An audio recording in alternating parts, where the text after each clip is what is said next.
훌륭한 안수 집사님들이 되기를 축복합니다. 우리 귀한 찬양 올려주신 우리 안수 집사에게 우리 격려의 박수 한번 해보도록 하겠습니다.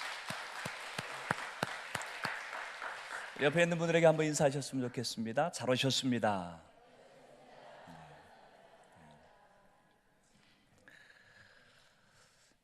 오늘 이 안수 집사 헌신 예배에 또 귀한 말씀을 전해주실 목사님을 잠깐 소개하도록 합니다.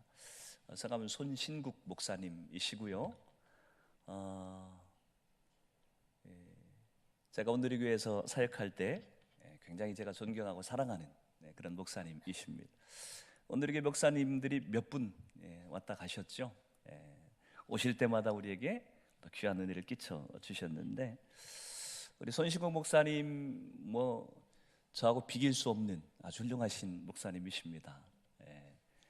영적으로도 그렇고 세상적으로도 그렇고 감히 저하고는 비교할 수 없는, 우리 손신국 목사님이 제일 쉽다고 하시는 게 공부하는 거래요. 공부. 저는 공부하는 게 제일 어려운데 손신국 목사님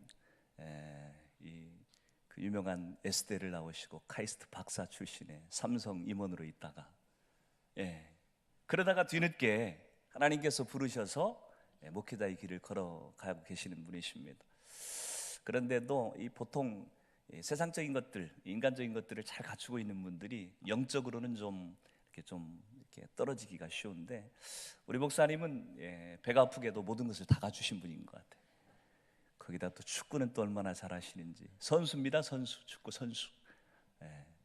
지금 보니까 나이가 60 올해 되신 것 같은데 지금도 젊은 친구들하고 같이 축구를 해도 전혀 밀리지 않는 아주 축구에도 대가이시고, 특별히 이제 중국에서 저하고 사역을 할 때 단동 온누리교회에서 사역을 하셨고, 저는 대련에 있었기 때문에 아주 친근하게 같이 교제했던 그런 목사님이십니다. 오늘 저녁에 우리에게 이 귀한 말씀을 전해주실 텐데, 우리 목사님이 설교 가운데도 간증하실지 모르겠지만 사실은 오늘 저녁에 우리 손 목사님을 식사를 대접하기로 했던 분이 하영경 집사님입니다. 원래 우리 손신국 목사님이 희귀 혈액암 진단을 받으시고 한 달밖에 못 사신다고 하신 분이 저렇게 멀쩡하게 하나님이 치료해 주셔서 건강하게 사역을 하고 계세요. 그래서 우리 하영경 집사님 그 병명 진단 받았을 때에 제 마음 가운데 우리 손 목사님하고 좀 이렇게 연결을 해드렸으면 좋겠다, 그런 마음이 들어서 식사를 대접하기로 했는데 지금 서울 성모병원에 입원해서 지금 치료를 받고 있습니다. 그래서 오늘 낮에 카톡을 좀 제가 보냈어요. 혹시 우리 고수자 집사님이라도 좀 오셔서 예배 참석할 수 있겠습니까? 그랬더니 우리 하 집사님의 상태가 별로 안 좋으셔서 나오시기는 힘들고, 그래서 제가 동영상으로 제가 설교 보내드리다 했습니다. 그래서 오늘 저녁 우리 손 목사님 저와 여러분 가운데 귀한 말씀을 주실 텐데, 여러분들이 마음의 문을 활짝 열고 하나님이 주시는, 여러분 각자에게 주시는 음성으로 잘 받으셨으면 좋겠다는 생각이 들어요. 오늘은 에베소서 읽은 본문 말씀 가지고 부르심이라 하는 그런 제목으로 말씀을 전해주시겠습니다. 우리 사랑의 마음을 담아서 손 목사님을 환영하도록 하겠습니다.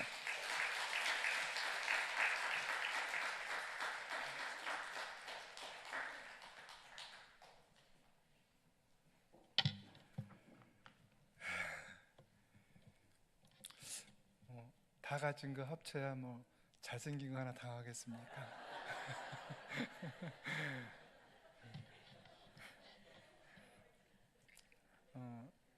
온누리 교회 전임 교육자를 같이 시작했어요. 목사님하고 옆자리에 앉아 있었는데 어느 성도님 오셔가지고 하는 얘기예요.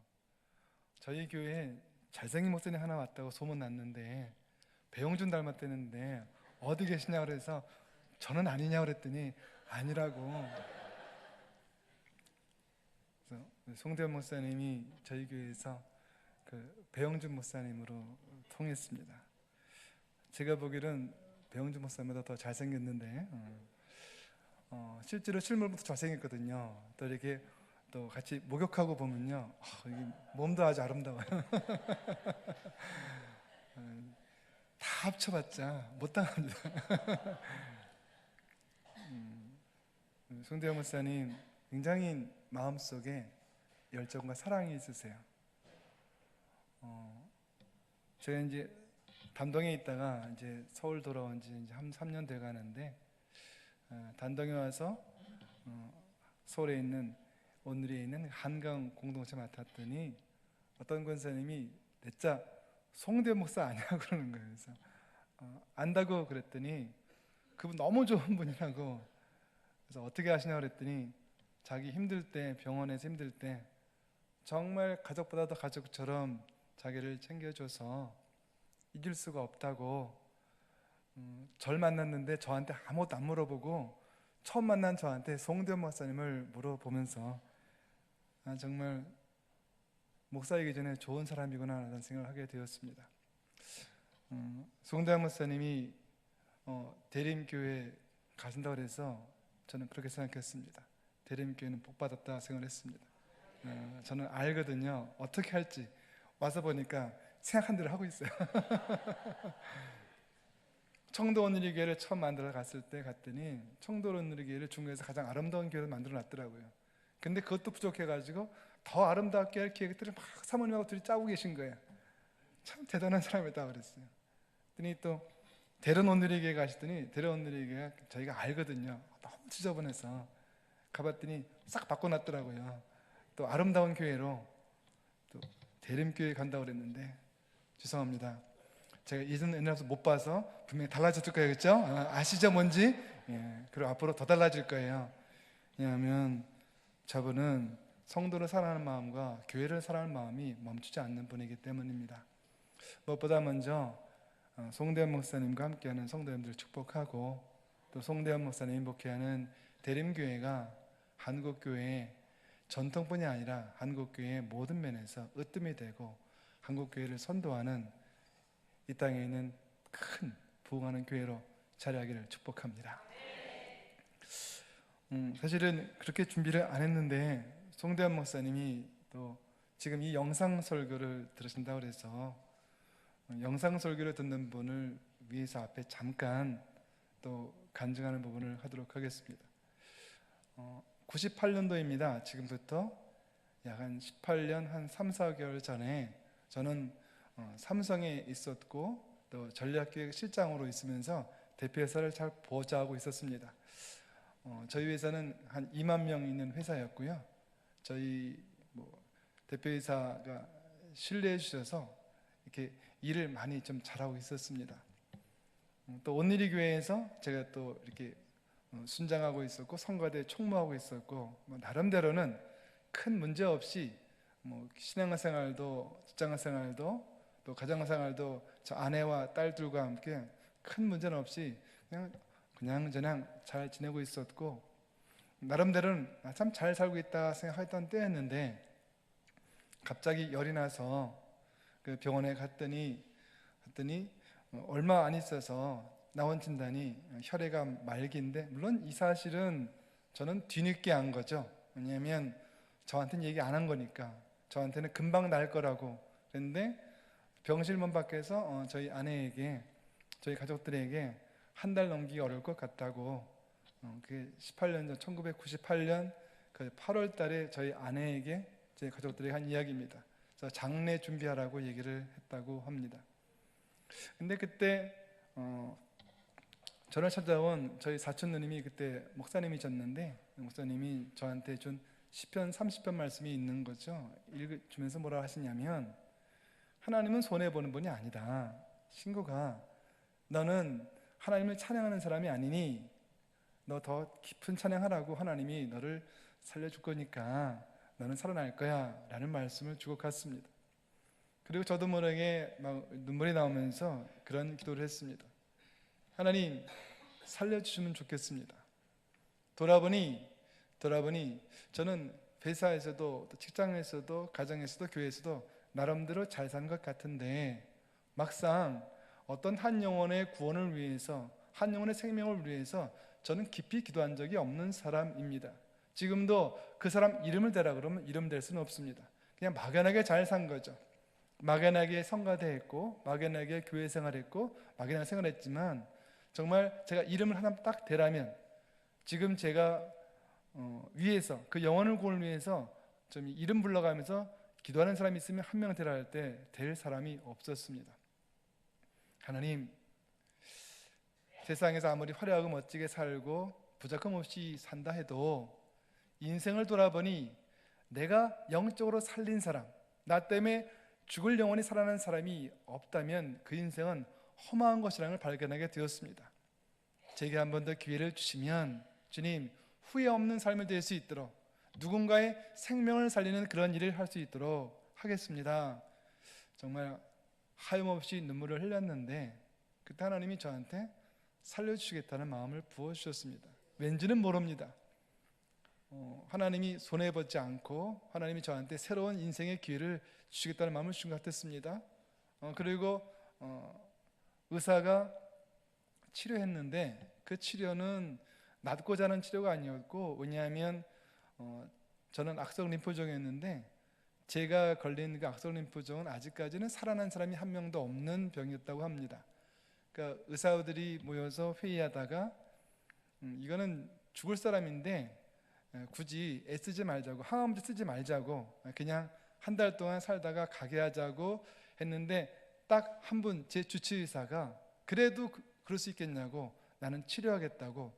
그러면 이미 치료가 안 되는 게 확인됐는데 어떻게 치료할 거냐 그랬더니 항암제를 좀 많이 넣겠다고 했다고 합니다.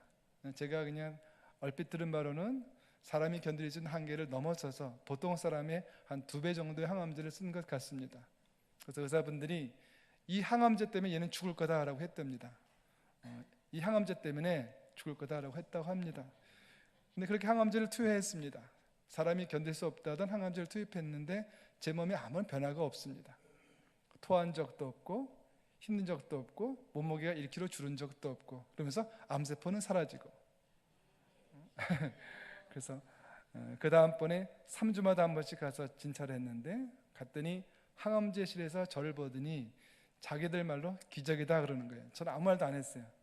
당신 그 사람 맞습니까? 그랬더니 1kg도 몸무게 안 줄었다 그랬더니 그 항암제를 맞고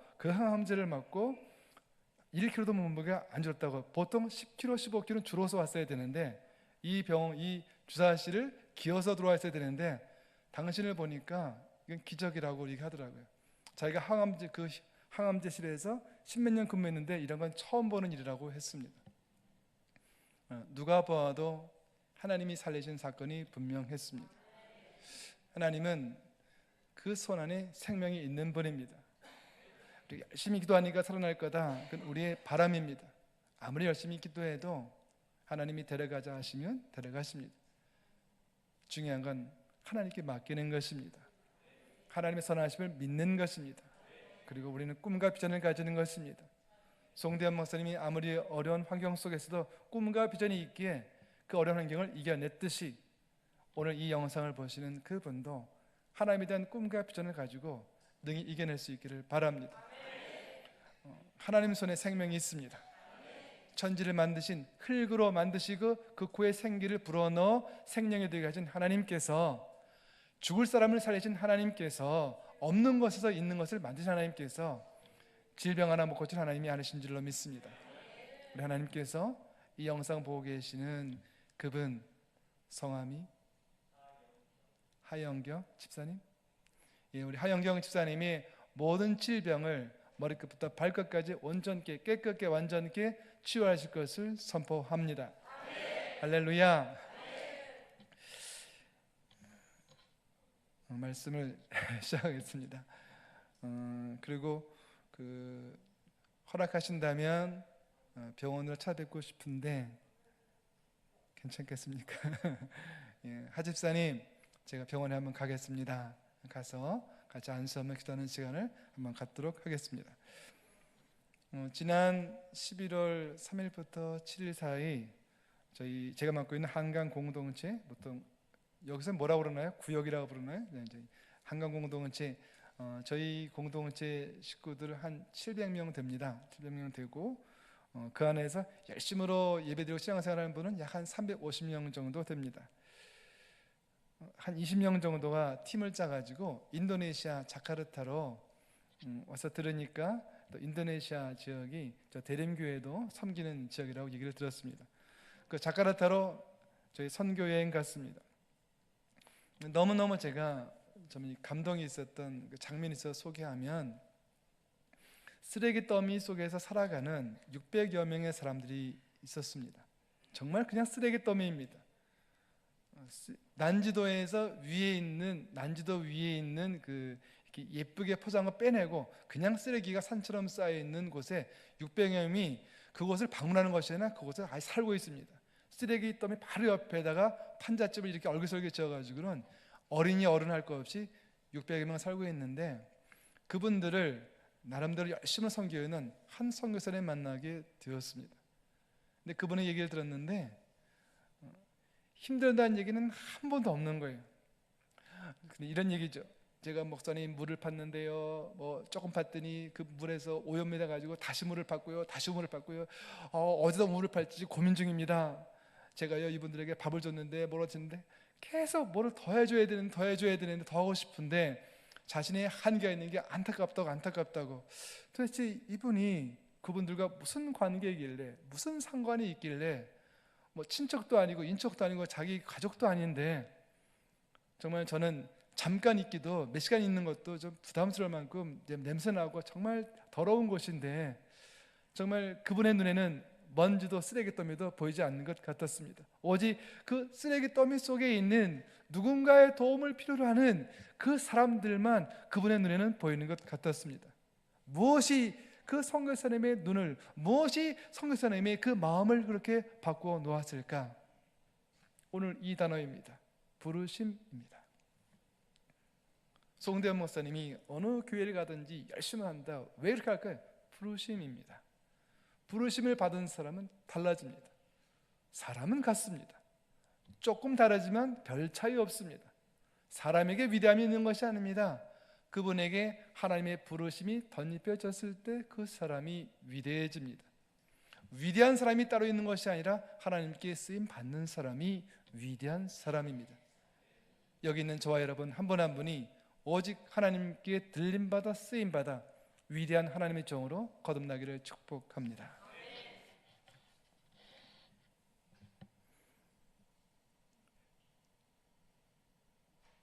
오늘 예배가 헌신 예배입니다. 헌신이라는 말은 누군가의 목적에 나를 드리는 일을 말합니다. 누군가의 목적, 내 목적이 아니라 누군가의 목적에, 나 아닌 다른 분의 목적에 나를 드리는 것을 말합니다. 그러려면 그분이 그런 일을 하게 하려면 그분이 저를 불러야 됩니다. 중요한 건 부르심, 누가 불렀느냐 하는 것입니다. 누구의 부르심에 응답하냐는 것입니다. 세상 사람의 부르심에 응답하는 것, 세속적인 삶으로 가는 것입니다. 하나님의 부르심에 응답하는 것, 그것은 정결한 삶, 거룩한 삶, 능력 있는 삶, 하나님이 기뻐하시는 삶으로 이어지게 됩니다. 부르심은 무엇입니까? 부르심은 어떤 것입니까? 부르심은 모든 성도에게 있는 것입니다. 하나님은 지으신 모든 성도를 불렀다고 로마서는 우리에게 가르쳐 줍니다. 하나님은 지으신 모든 사람들을 부르셨습니다. 그 부르신 이유, 부르신 목적, 부르신 방향은 다 다릅니다. 쓰임받는 것은 다르지만 부르심이란 단어 하나만큼 우리 모두에게 공통입니다. 교회가 하나 되는 비결, 부르심 안으로 들어가는 것입니다. 당신은 무엇으로 부르셨습니까? 당신은 무엇으로 부르셨습니까? 라는 얘기를 물어보다 보면 우리가 한 팀이라는 것을 발견하게 됩니다. 운동 경기하다 보면 한 팀의 다 역할이 다릅니다. 어떤 분은 골키퍼하고, 어떤 분은 수비수하고, 어떤 분은 공격수하고, 어떤 분은 허리에 있고, 다 다릅니다. 그러나 한 팀입니다. 승리했을 때 골을 넣은 사람은 와 하고 골키퍼는 에 하는 것이 아니라, 분명히 공격수가 골을 넣었는데 저쪽 뒤에서 골키퍼가 두 손을 들어서 화이팅 하는 것을 발견하게 됩니다. 왜 그렇습니까? 부르심인 것입니다. 부르심은 우리를 하나로 만든 것입니다. 인간적인 세상적인 부르심도 그렇게 한 팀이 되어서 함께 이기를 원하는 것, 그것이 진리일지인데, 다른 것도 사람도 아니고 하나님의 부르심 앞에 교회가 나누어져서야 말을 듣지 않는 것 아니겠습니까? 저는 이 땅의 모든 교회가 하나 되기를 축복합니다. 또한 교회 안에서 모든 달란 부분들, 난 너와 달라 그렇습니다. 사실 맞습니다. 나이 다르고 성별 다르고 또 다 다르지만 이 부르심이라는 것으로 교회 안의 모든 성도분들이 하나가 되기를 축복합니다. 무릇 부르심에는 합당한 삶이 있다고 오늘 성경은 말합니다. 오늘 말씀 우리가 주로 나눌 부분들은, 그렇다면 하나님께 부르심 받았다면, 세상이 아닌 세상과 구별해서 하나님께 부르심 받았다면 뭔가 달라야 될 것은 사실입니다. 그런데 뭔가 달라야 될 것을 성경이 가르쳐주고 있고, 그 뭔가 달라야 될 것이 무엇인가를 오늘 말씀을 통해 배우기를 원합니다. 부르심에는 삶의 기준이 있다는 것입니다. 하나님은 부르신 그 사람을 그냥 두지를 않으십니다. 하나님은 부르기 전까지 모르겠지만 부른 이후에 그 사람의 변화를 요구하십니다. 하나님은 변화시킨 이후에 부르시는 것이 아니라 부르신 이후에 우리에게 변화를 가져오게 하십니다. 우리는 교회에 들어왔습니다. 그래서 변화되는 것입니다. 우리는 예수님 믿게 되었습니다. 그래서 변화되는 것입니다. 변화되었더니 예수님 믿게 된 것이 아니라, 변화되었더니 교회 멤버가 되었고, 변화되었더니 안수집사가 된 것이 아니라 안수집사가 되었기 때문에 변해야 하는 것입니다. 장로가 되었기 때문에 변해야 하는 것입니다. 목사가 되었기 때문에 변해야 하는 것입니다. 하나님은 우리에게 먼저 기회를 주시고 우리에게 먼저 불러주시고 부른 이후에 부르심에 합당한 삶을 요구하십니다. 그분이 하나님이십니다. 우리는 우리에게 뭔가 자격이 있어서 내가 무엇인가를 했기 때문에 그 대가로 우리를 불렀다고 생각하지만 전혀 그렇지 않습니다. 하나님은 은혜로 부른 것입니다. 오늘 우리가 이 자리에 있는 것은, 교회의 자리에 있는 것은, 그 사회가 자리에 있는 것은, 안수 집사의 자리에 있는 것은 내가 무엇을 잘해서 그것을 받을 만한 자격이 있기 때문이 아니라 먼저 불러주시고 부르신 이후에 그에 합당한 삶에서도 요구하시는 하나님의 은혜, 그분의 계획이 있기 때문입니다. 무릇 운동 경기에도 규칙이 있습니다. 운동 경기에도 규칙이 있습니다. 모든 국정 운영에도 법칙 규칙이 있습니다. 오늘 우리가 아는 바대로 지금 온 나라가 아주 엄청나게 시끄러워졌습니다. 규칙을 어겼기 때문입니다. 그렇게 해서는 안 되는데, 지나가는 아이도 그렇게는 안 하는데, 어른도, 그것도 한 나라의 리더가 전혀 해서는 안 되는 법을 어긴, 규칙을 어긴 그 일 때문에 지금 100만 넘는 시민이 촛불 집회를 해야 되는 상황에 이르렀습니다. 그런 것입니다. 세상에도 규칙이 있는 것입니다. 하물며 하나님의 나라에, 세상의 나라를 넘어서는 하나님 나라에 규칙이 있지 않겠습니까? 그 규칙은 부르심을 따라 나아가는 것입니다. 아브라함을 묵상해 보십시오. 아브라함은 축복의 근원이라는 그러한 엄청난 축복받은 사람입니다. 자신만 아니라 자신과 함께하는 모든 사람이 복을 받는다, 너로부터 축복이 흘러간다 라고 하는 그런 복을 받은 아브라함입니다. 아브라함이 어떻게 그런 복을 받게 되었습니까? 그는 부르심에 아멘 하고 나간 것 하나밖에 없습니다. 성경에 잘 찾아보십시오. 그는 하나님 부르심을 따라 자기가 익숙했던 갈대아 우르를 떠나 익숙하지 않은 곳으로, 어색한 곳으로, 낯선 곳으로, 힘들다 하지 않고 어렵다 하지 않고 하나님께서 부르셨기 때문에 그 이유 하나만으로 나갑니다 했을 때, 와, 너는 진실된 나의 종이로다. 너는 나의 축복의 통로가 될 것이다. 너는 복의 근원일지라. 이것이 아브라함이 복을 받은 그런 배경이 아니겠습니까? 동일합니다. 하나님의 역사는 동일하게 반복되고 있습니다. 지금 저와 여러분들이 익숙한 삶이 있을 것입니다. 익숙한 삶은 언제든지 하나님의 부르심을 따라서 내려놓을 수 있는 그 자리, 마치 예수님께서 제자들을 부르실 때 그 제자들이 곧 배와 그물을 버려두고 예수님을 쫓았던 것이 기록된 것처럼, 중요한 것은 곧 쫓는 그 일이지 베드로와 마태와 따랐던 제자들이 어떤 능력이 있는 것이 중요하지 않다고 성경은 기록하고 있습니다. 저와 여러분이 경력이 중요하지 않습니다. 과거에 무엇을 했든 그것은 참고사항입니다. 주님께서 부르셨다면 주님이 옳은 것입니다. 당신을 불렀어? 아직 준비 안 된 것 같은데, 그는 모르는 이야기입니다. 하나님의 부르심은 후회가 없습니다. 하나님의 은사는, 부르심은 후회가 없다고 성경은 기록합니다. 오늘 저와 여러분을 어디에 부르셨건 그것이 부르심인가 아닌가, 내가 부르심 앞에, 그 부르심이라는 단어 앞에 나오고 있는가, 아니면 내 개인적인 의지, 내 개인적인 성향으로 가고 있는가, 그것이 중요합니다. 부르심이라면 아무 문제가 없습니다. 따라서 교회에서 일할 때 첫째도 둘째도 셋째도 과연 내 안에 부르심이 있는가? 그 부르심은 어떤 부르심인가? 그리고 나는 그 부르심에 합당한 삶을 살고 있는가? 그 질문이 우리가 하는 사역의 핵심이 되어야 합니다. 모세의 부르심을 보겠습니다. 모세는 자기가 안전히 거하고 있던 애국과의 관계를 털어내기 위해서 안전히 거하고 있던 미디안 광야에서의 생활 40년을 접어두고 하나님 부르심 앞에 물론 약간의 주저함 망설임이 있었지만 결국은 아멘하고 따라 나서 40년 동안 자기 백성 200만 이스라엘 백성들을 광야에서 이끈 리더 중에 리더의 위치, 지금도 이스라엘인이 아니라 우리들에게도 존경할 수 있는 믿음의 주장이 누구냐 하면 많은 사람들에게 모세입니다 할 정도로 위대한 자리에 선 것이 아니겠습니까?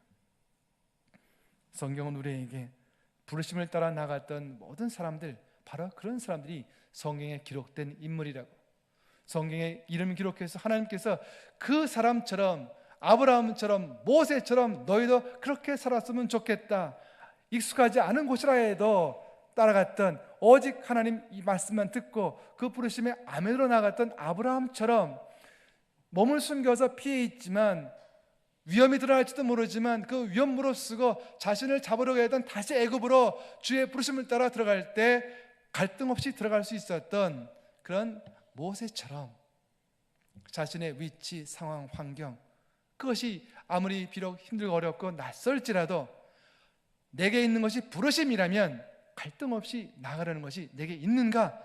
아니면 내가 무엇을 하려 하는데 나의 능력, 나의 경력, 나의 경험, 그리고 내 주변의 인맥이 중요한가? 이 차이인 것입니다. 내가 무엇을 하고자 할 때, 또한 내가 어떤 자리에 있고자 할 때 이것이 부르심인가 아닌가가 너무 중요해서 그 부르심 앞에 바로 설 수 있는 저와 여러분 될 수 있기를 축복합니다. 부르심은 우리에게 한 단어를 연상케 합니다. 부르심은 순종이라는 단어를 연상케 합니다. 그 부르심에 순종했을 때 기적이 일어납니다. 저는 그것을 경험했습니다. 저는 이제 항암 치료 다 끝나고 이제 다 회복이 되었어요. 회복이 되었는데 또 하나님의 선한 인도하심으로 또 장신대 신대원에 들어가게 되었습니다. 근데 문제는 장신대 신대원에 합격 통보 다 났는데 이제 곧 입학해야 되는데, 이제 입학하기 3월에 입학이니까 2월 말 입학인데 그해 1월 2월 달에 계절학기 히브리어를 한다는데 4주 과정이라고 합니다. 근데 분명히 다 낮게 나왔는데 체력이 아직 회복이 안 되어서 성경책을 2시간 읽어도 피곤합니다. 성경책을 2시간 읽어도 공부도 아니고 그냥 읽는데 피곤한데 계절학기를 하루에 4시간씩 4주 한다는 거죠. 그리고 예습법 따지면 하루 10시간 공부해야 한다고 합니다. 여기까지인가 보다. 하나님께 순종해서 몸이 힘들고 어려워도 저는 신대원에 신청하게 되었고 이렇게 다 합격되어서 이제 곧 가야 되겠는데 이렇게 체력이 안 되어서 이제 계절학기 히브리어도 공부할 수 없으니까 하나님, 제가 휴학해야 되는 거 맞는 거죠? 아무 응답 없습니다. 그래서 그냥 가방 이렇게 들고 그 계절학기 하는 곳으로 갔습니다. 봤더니 제 이름 써 있더라고요. 책상에 써 있는 거예요. 손신국 써 있는 거예요. 근데 거기도 몇 개 더 있어요. 손신국 전도사 써 있는 거죠. 저는 그걸 처음 들어보는 거죠. 성도였기 때문에 신기했어요. 신기했는데 눈물 나오는 거예요. 하나님께서 붙여주셨는데 나는 이 공부를 못하겠구나. 저는 사실 휴학기느라 간 거예요. 첫날이 간 건데 책상에 그냥 앉아 있었습니다. 눈물 뚝뚝 흘리면서 다른 사람들은 다 와서 앉아서 공부할 터인데 나는 이 자리에 앉아서 교수님, 저 오늘까지입니다. 저 휴학해야 되겠습니다. 라고 앉았는데 앉아서 이제 보는 거죠. 왜냐하면 그냥 못하니까 분명히 피곤해질 거니까 기다린 거예요. 앉아가지고 이제 4시간 수업이니까 한 2시간쯤 지나면 분명히 사인이 올 거야. 그럼 나는 이제 교수님 몸이 이상한데요. 제가 이제 그 시나리오 그리는 거예요. 그래서 이제 그 자리에서 교학과를 가서 휴학계를 내고 죄송합니다. 내년쯤이나 후년쯤 오겠습니다. 라는 생각을 하고 있는 거죠. 근데 이상한 게 2시간 지나도 아무렇지도 않고 3시간 지나도 아무렇지도 않고 4시간 지나도 아무렇지도 않고 뭐 이럴 리가 없는 거잖아요. 왜냐 어제까지 힘들었거든요. 어제까지. 그래서 너무 힘들었는데, 그래서 아마 첫날이니까 많이 긴장해서 아마 그런가 보다. 다음날 왔어요. 다음날 앉아있는데 또 4시간 다 했는데 아무렇지도 않은 거예요. 근데 일은 여기서 끝나지가 않았어요. 너무너무 공부가 재밌는 거예요. 분위기가 이상해지는 거예요. 근데 희한한 게요, 제가 아까 공부를 좋아한다 그랬는데 그래요, 좀 잘한 편이었어요. 그렇지만 결코 천재하고는 거리가 멀었어요. 그런데 제가 천재가 되어 있는 거예요. 교수님이 가르치는데 다 알겠는 거예요. 제가 아는 걸 얘기하는 것 같아. 거짓말 같으시죠? 히브리어 처음 듣는 강의예요. 근데 제가 알고 있던 걸 얘기하는 것 같은 거예요. 저도 모르게 질문을 했어요. 막 질문했는데 교수님이 막 화를 내시는 거예요. 아니 히브리어를 다 아는 분이 왜 와가지고 질문하냐고. 그래서 처음 듣는 거라고. 그랬더니 이제는 거짓말까지 한다고. 뭔 전도사가 거짓말까지 하냐고 막 얼굴이 벌개졌어요. 지금 당신이 한 질문은 모르면 할 수 없는 질문이라고. 내가 다음 날 내일 모레 할 강의에 있는 그걸 미리 얘기했다고 하는 거예요. 그래서 그러냐고, 죄송하다고. 쪽시점은 다 맞는 거예요. 공부한 적 없어요. 왜? 아는 거니까요. 이거 잘난 척인가요? 그런 건 아니에요. 저 이제 뭐 아닌데, 2시간 공부하기 어려웠는데 4시간을 공부해도 6시간을 복습 연습해도 아무렇지가 않은 거예요. 근데 심지어 옆에서 지켜보던 2명이 절 따라오더니 저더러 가르쳐 달래요. 그래서 과외 수업까지 하고 왔어요.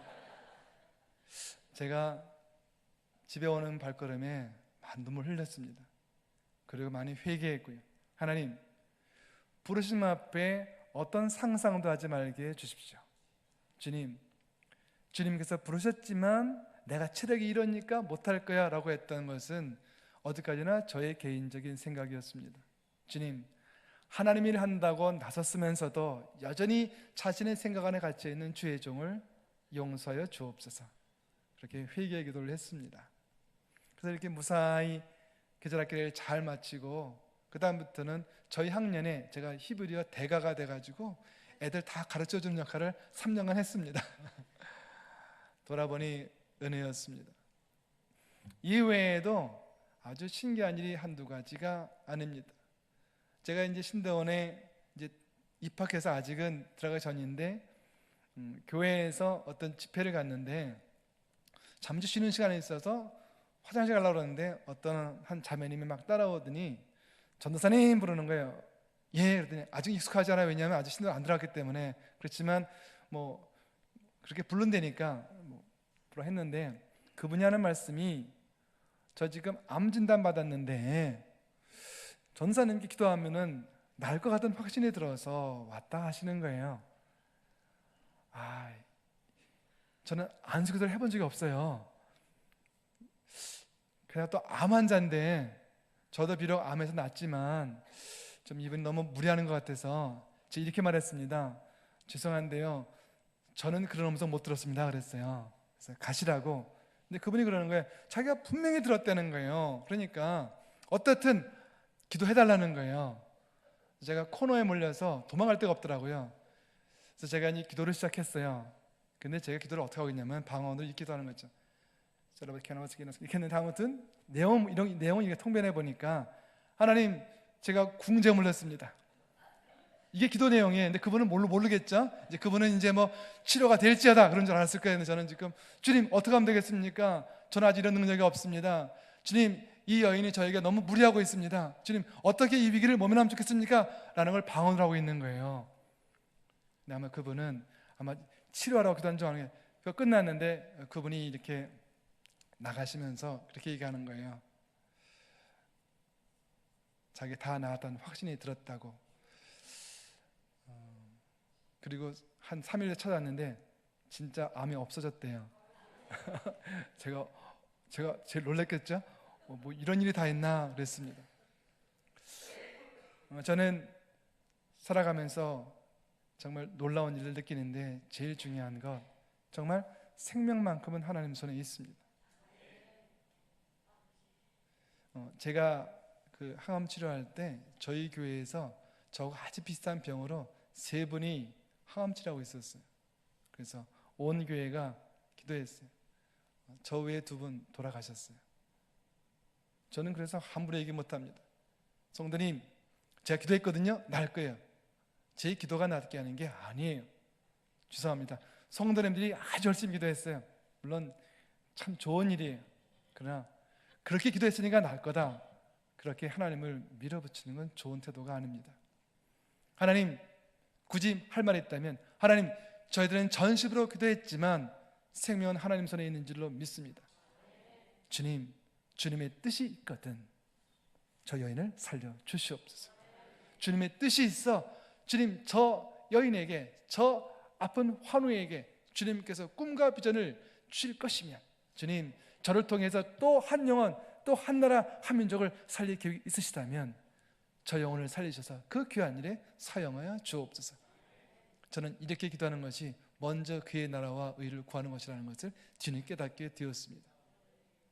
먼저 그의 나라와 의를 구하라, 그리하면 이 모든 것들을 너에게 더하시리라 하신 말씀은, 하나님께서 이렇게 높은 위치에 있어서 야, 나는 이렇게 법이 있는 거야, 저는 그렇게 오해했었는데 그런 것이 아니라 그것은 철저하게 우리를 위한 것임을 알게 되었습니다. 인간 본의로, 인간 위주로, 자기 중심으로 살아가는 것, 그것은 언제든지 한계가 있습니다. 그러나 인간의 한계를 깰 수 있는 것, 그것은 하나님의 부르심 앞으로 나가면 우리가 가져온 모든 한계는 그 부르심이라는 한 단어 앞에 다 깨어져 나가게 되어 있습니다. 오늘 이렇게 7분의 집사님이, 정말 초대교회처럼 7분의 집사님이 찬양해 주셨습니다. 7분의 집사님을 통해서 또 저희 귀한 대림교회가 더욱더 큰 30갑절, 60갑절, 100갑절의 큰 교회로 부흥할 수 있기를 축복합니다. 안수 집사님 이쪽에서 마면이 제일 안 나오고 저쪽에서 나온 걸 봐서 이분들의 큰 활약을 저분들이 기대하시는 것으로 이해할 수 있겠습니다.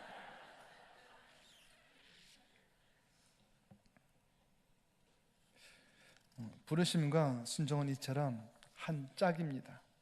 그러면 부르심을 깨닫고 그 부르심을 따라 순종하는 온전한 부르심에 합당한 삶을 살기 위해서 오늘 성경이 얘기하는 몇 가지 권면 돌아보겠습니다. 첫째는 겸손입니다. 저는 겸손이라는 단어를 떠올릴 때 이런 그림이 떠오릅니다. 여기 이제 주인이 있고 종이 있습니다. 주인이 있고 종이 있습니다.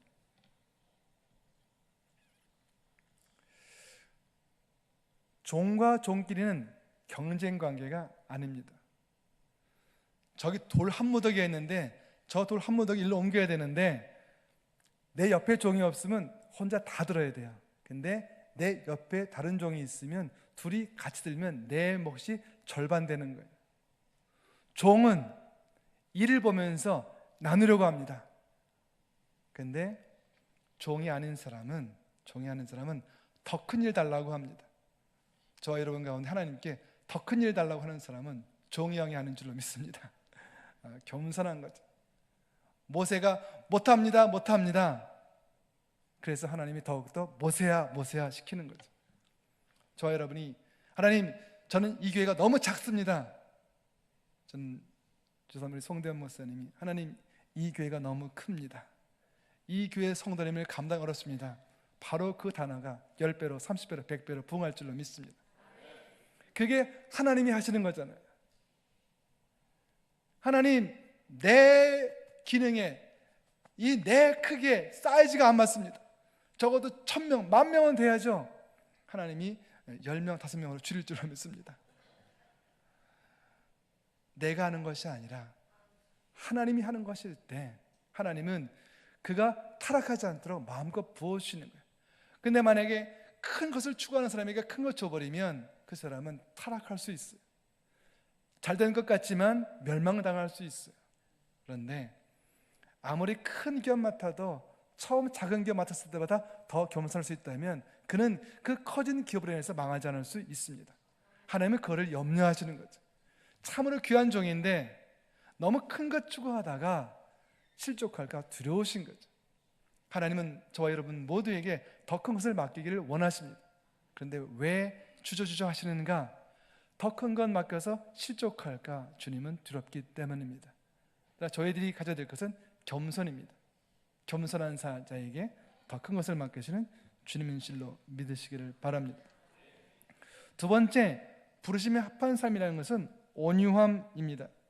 하나님은 모세를 비방하는 그의 형 아론과 그의 누이 미리암에게 이렇게 말합니다. 너희가 어찌 감히 나와 얼굴을 맞대고 얘기하는 모세에게 함부로 말하는가? 그는 주변에서 온유함이 가장 뛰어난 사람이다. 모세의 리더십을 한마디로 표현해서 온유함이라고. 모세는 그 누구에게도 화내지 않았다고. 모세는 그 어떤 백성의 잘못된 것에도 반응하지 않았더라고.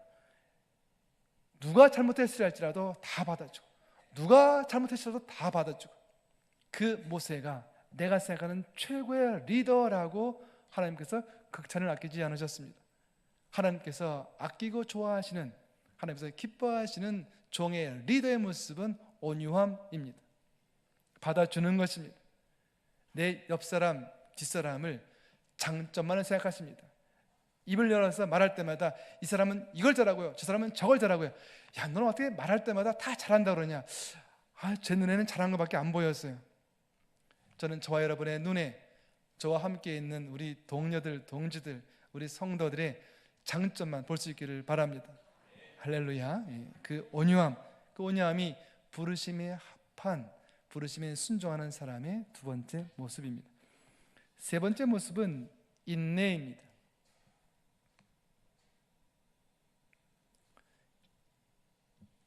일은 내가 하지만 그 일의 시작과 끝을 누가 주관하느냐 따라서 누구의 일이 됩니다. 무릇 종은 일의 시작과 끝을 결정할 수 없습니다. 일은 종이 하지만 일의 시작과 끝은 주인이 정합니다. 일을 내가 시작했다면 나는 종이 아닐 수 있습니다. 일을 내가 먼저 끝내란다면, 일을 끝내기 위해서 조급하고 성급함이 내 안에 있다면 나는 종이 아닐지 모릅니다. 주님, 제가 주의 종입니다, 이렇게 말만 하고 있지 실제로 나는 종이 아니라 내가 주인 역할을 하고 있고 내가 내 인생의 주인 역할을 하고 있을지 모른다는 이야기입니다.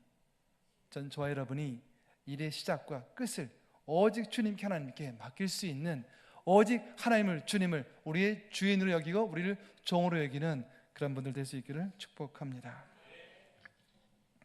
저는 이제 운동 경기를 그냥 소개했으니까, 저희 아버님이 돌아가셨는데 전직 국가대표 감독이셨어요. 감독이셨고, 우리 어르신들은 아실지 모르겠어요. 손자, 명자, 섭자 쓰셨는데 예전에 국가대표 하셨고 또 화랑팀, 또 상비군팀 또 지도하셨고 축구인이셨어요. 저는 이제 축구장을 많이 갔었고 룰도 잘하는데 축구장 가보면은 한 가지 있어요. 주심이 있어요. 주심이 휘슬을 불어야 끝나는 거예요. 전광판에 시계가 갑니다. 전광판에 시계 끝났어요. 그래서 이제 감독들이 막 뭐라 그래요. 그래 봐 소용없습니다. 주심이 휘슬을 불어야 끝나는 거예요. 저 여러분의 인생은 시작도 끝도 주님의 휘슬로 시작하고 휘슬로 끝나는 거예요. 주님이 끝내라 하지 않으면 끝낼 수 없는 거예요. 주님이 너 이제 더 이상 거기 있지 말고 내게로 와라 하는 그 순간 전까지는요, 죽고 싶어도 죽을 수가 없는 거예요. 그게 부르심이에요. 부르심은 시작도 없고 끝도 없는 거예요. 그냥 우리는 하고 있는 거예요. 열심히 하고 있느라면 끝났다, 네.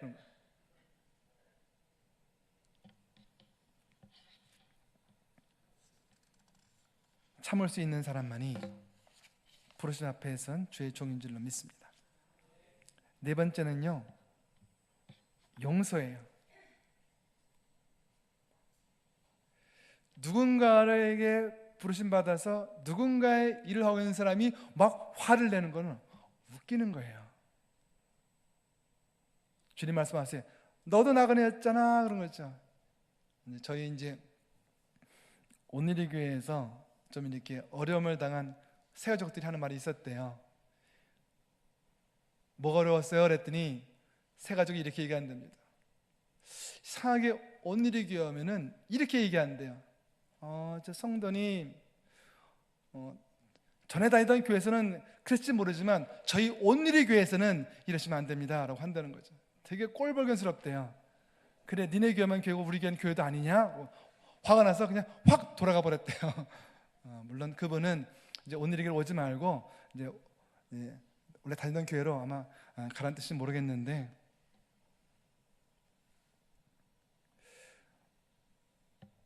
무릇 종은, 부르심 받은 사람은 피동체예요. 우리는 용서하는 게 마땅한 거예요. 용서할까 말까 망설이는 건요, 주인이 하는 거예요. 이 죄인을 구원할까 말까는요, 하나님의 고민이에요. 우리는 고민할 것 없어요. 한 가지예요. 우리는 용서받아야 되고 용서해야 되는 거죠. 자, 우리 죄를 졌어 어떻게 해야 돼요? 자, 죄를 졌어 어떻게 해야 돼요? 회개할까 말까 고민해야 돼요? 아니에요. 회개할 것도 고민할 것 없어요. 바로 회개해야 돼요. 그건 고민할 게 아니에요.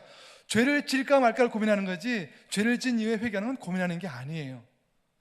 근데 죄를 졌는데 이걸 회개해 마라, 회개해 마라, 그거는 주인이 하는 거예요. 종은요, 그냥 용서하는 거예요. 종끼리는요, 당연히 용서하는 거예요. 정말 우리가 종의 리더십, 종의 영성 가지고 있다면 우리는 용서하지 못할 게 없어요. 근데 우리 안에 이런 사단마귀의 미혹욕이 있어요. 왜 네가 종이냐? 마치 예전에 아담과 하와에게 너 저 선악과 따먹으면 내 눈이 밝아져 가지고 너 하나님처럼 될 수 있을 거야 라고 하는 그 신적 열등감이 지금도 흐르고 있는 것 같아요.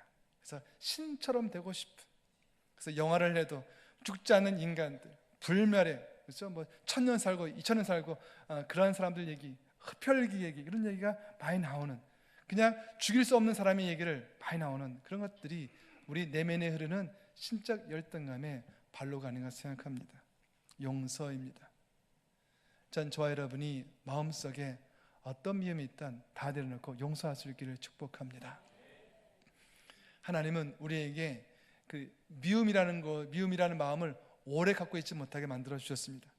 바꿔 얘기하면 하나님께서 허락하지 않은 것을 하면 사고가 납니다. 미움이라는 감정은요, 우리 안에 익숙한 감정이 아니에요. 누구를 막 미워하고 있는 거예요. 병납니다. 누구를 계속 미워하고 있으면 어떻게 됩니까? 병납니다. 왜냐하면 우리 몸이 그것을 받아들이지를 못해요. 용서는 상대방을 위한 것이 아니라 용서는 자신을 위한 거예요. 이런 그림 생각해 보세요. 상대는 아무 생각 없어요. 나 혼자 불불 끓고 있는 거예요. 상대 기억도 못하는 말이에요. 너 나한테 그랬지? 그랬냐? 근데 그런 걸 가지고 내가 1년, 2년, 10년 속상했다면 얼마나 억울한 일입니까? 미움의 본질이 그런 거예요. 내가 누구를 미워하는데 내가 미워하는 그 사람은 그 일을 기억도 하지 못해요. 그렇게 말한 것도 기억하지 못해요. 여러분의 시어머니는 그거 기억 못한다니까요. 여러분의 아버지, 여러분의 옛날 그 엄격한 아버님은요, 그런 말한 거 기억도 안 났어요. 내가 그랬냐 하는 거예요. 근데 그 아이는, 그 며느리는 그것을 1년, 10년, 그렇게 20년 가지고 끙끙 앓으면서 한 맺힌 삶을 살아가는 거예요. 중요하지 않습니다. 어떤 것이 되었든 미움이라는 단어는 버리면 됩니다. 자, 선포하겠습니다. 여러분 안에 있는 모든 미움은 떠나갈지어다. 우리 한번 말로 합시다. 내 안에 있는 모든 분노야, 미움아, 다 떠나갈지어다. 다 버리십시오. 다 쓰레기입니다. 결코 여러분에게 유익하지 않습니다. 다 쓰레기입니다. 그리고 맨 끝으로 한 가지 권면을 더합니다. 하나됨을 힘써 지키라고 합니다. 돌아보니 앞에 얘기했던 모든 이야기들, 모든 성품들, 뭐 용서하고 뭐 화합하고 화해하고 모든 이런 것들이 결국은 무엇을 위한 것인가? 하나됨입니다. 하나님은 이렇게 말씀하십니다.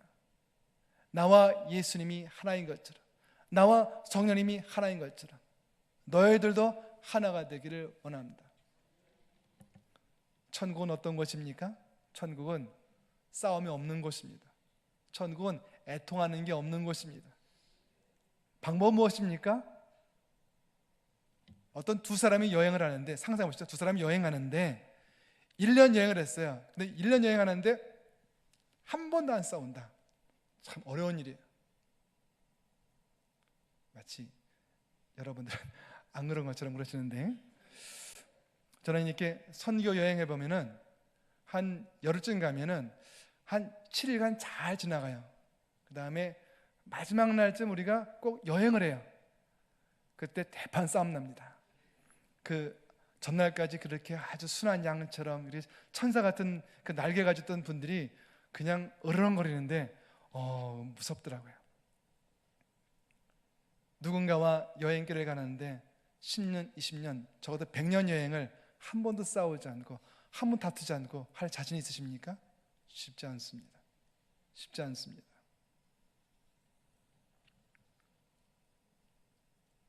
그래서 하나님께서 하나됨을 우리에게 요구하십니다. 천국은 싸워서는 안 되는 곳이, 천국은 애통하는 것이 있어서는 안 되는 곳이, 천국은 서로 시기 질투하는 것이 있어서는 안 되는 곳인데, 천국 가서도 또 하나의 천국을 만들고자 하는 사람이 있지 않게 하기 위해서는 이제 이 땅에서의 분열은 이 땅에서 끝내야 됩니다. 우리가 앞에서 얘기했던 모든 덕목이 어디로 모아지고 있는가? 하나됨으로 모아지고 있습니다. 대림교회의 모든 성도분들이 하나가 되길 축복합니다. 안수집사가 분들이 7명이지만 한 명처럼 움직일 수 있기를 축복합니다. 대림교회에 있는 장로님들, 심은 장로님들이 5분이지만 한 분처럼 움직이기를 축복합니다.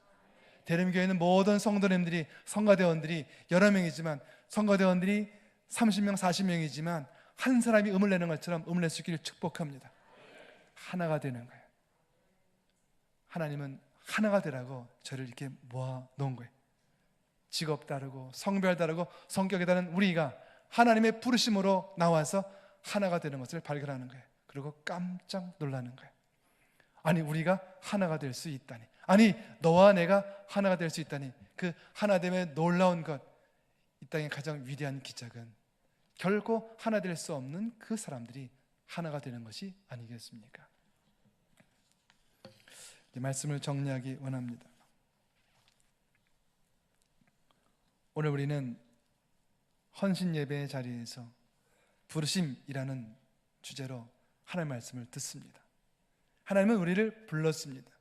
또 불렀다는 것을 기억하기 원하십니다. 왜냐하면 바로 그 불렀다는 의식이, 하나님이 나를 불렀어, 너도 불렀니? 나도 불렀어. 이게 공통이라는 것입니다. 다른 어떤 것에도 공통이 있기 어려워요. 근데 가장 근본적인 공통, 송대현 목사님과 장로님과 안수집사와 권사님과 성도님들 모든 사람이 공통, 하나님이 불렀다는 거예요. 그래서 그것이 우리를 하나로 만들어주는 거예요. 아, 그렇구나. 부른 분이 한 분이기 때문에, 우리를 부른 분이 한 분이기 때문에 우리를 시킨 일도 하나겠네. 부르신 분이 하나이기 때문에, 우리를 부르신 주님이 한 분이기 때문에 우리는 나눠줄 수 없고 나눠줘서도 안 됩니다. 대림교회의 모든 사역이 하나로 모여지길 축복합니다. 대림교회의 모든 사역자분들이 하나로 뭉쳐서 사역할 수 있기를 축복합니다. 그래서 로마서에서 8장 28절에 축복한 그대로 하나님을 사랑하는 자, 그 뜻대로 부르심을 입은 자들에게는 모든 것이 합력하여 선을 이루느니라 라고 하신 그 약속의 말씀이 온전히 있는 그대로 대림교회와 모든 성도님들 위해, 사역 위에 임하시기를 축복합니다.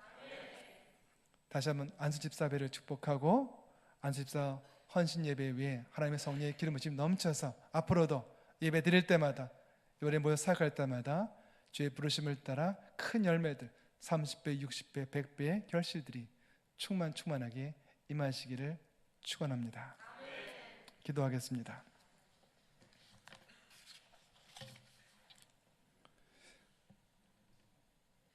하나님,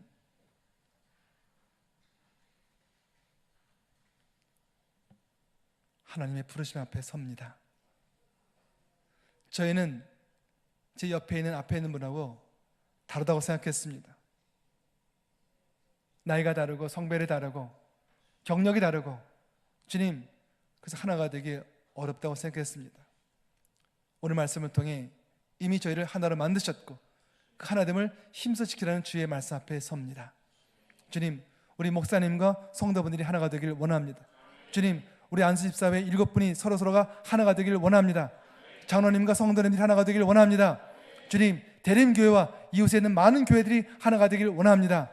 교단과 교단이 하나가 되길 원합니다. 한국교회와 열방교회가 하나가 되길 원합니다. 그래서 오직 한 분 하나님 앞에서 나누어지지 않는 하나가 되는 역사가 온 교회 위에, 한국교회 위에, 특별히 대림교회 위에 있도록 축복하여 주옵소서. 대림교회를 축복하여 주시고 30배, 60배, 100배로 크게 부흥하여 주님, 가장 크게 부흥한 교회의 이름으로 대림교회가 새길 수 있도록 축복하여 주시옵소서. 예수님 이름으로 기도하옵나이다. 아멘.